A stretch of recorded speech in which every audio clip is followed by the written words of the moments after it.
आपका नाम? मैं समित सिंह एडवोकेट। हाँ।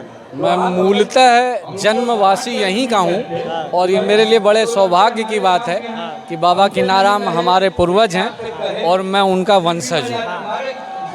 तो जैसे कि आप देख ही रहे हैं कि काफ़ी सुंदर सजा हुआ है, लेकिन कहीं ना कहीं कुछ कमियां भी होंगी।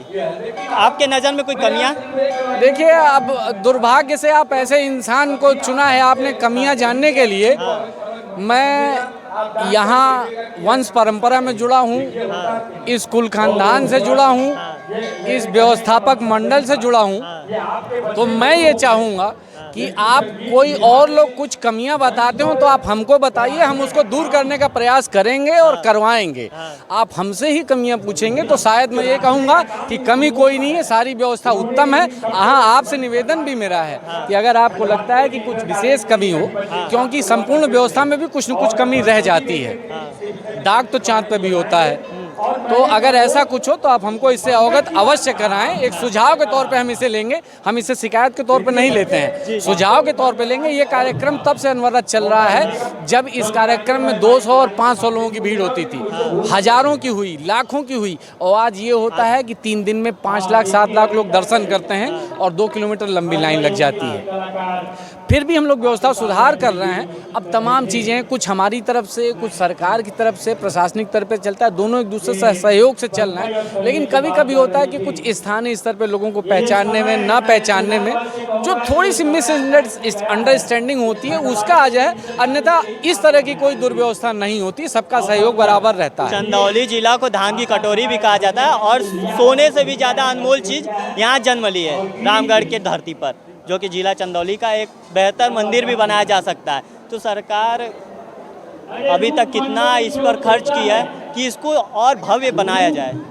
हाँ, ये आपने एक अच्छी बात की। इस धान के कटोरे की जहाँ तक बात है तो वो धान का कटोरा है, लेकिन कटोरों के लिए स्थितियाँ परिस्थितियाँ बड़ी निर्भर करती हैं। जब त्रिपाठी जी के समय में जब नहरों का जाल बिछा, जिसने धान का कटोरा का श्रेय दिलाने में एक अपना अपूर्व योगदान दिया, आज वो मौसम पे डिपेंड करता है। लेकिन उस धान के कटोरे से इस कार्यक्रम से कोई नहीं, लेकिन ये जब भी जितना भी कार्यक्रम है, ये ना किसी एक इंसान के बस की बात है, ना एक संस्था के बस की बात है। ये संपूर्ण क्षेत्र की जनता, उनके श्रद्धा, उनके सहयोग, उनके आर्थिक सहयोग, उनके श्रमदान, इस तरीके से ही ये संभव हो पाता है। उनके सहयोग से ही ये कार्यक्रम हो रहा है। सरकार का भी योगदान मिलता रहा है, लेकिन सरकार के योगदान की जो कमियां हैं, हाँ, इसको आप कहें तो हम ये कहेंगे, हम लोग व्यवस्थापक मंडल से जुड़े होने के बावजूद भी सरकार की जो तमाम योजनाएं चलती हैं वो सिर्फ सरकार और सिर्फ उन चुनिंदा लोगों के बीच में रह जाती हैं जो ये काम कर रहे हैं। अगर सरकार को इस काम में पारदर्शिता रखनी है या व्यवस्थापक मंडल को पारदर्शिता रखनी है तो ऐसी व्यवस्था करनी पड़ेगी कि आम जनता को, क्षेत्रीय जनता को पता चले कि यहाँ पे क्या कार्यक्रम हो रहा है, क्या होने वाला है, क्या है। तब लोगों को पता चलता है कि किस कार्यक्रम में क्या सुधार है। आधे कार्यक्रम से जनता का वास्ता नहीं होता, जनता को तो पता भी नहीं चल पाता कि क्या हो रहा है। आई, दर्शन की और चली गई, वो दर्शन के लिए। लेकिन अब हम जैसे बहुत सारे कार्यक्रम हैं जो निर्माण कार्य हो, हमको भी उसके बारे में नहीं पता है। कोई मानचित्र नहीं लगाया गया है कि क्या स्वीकृत मानचित्र है, क्या व्यवस्था है।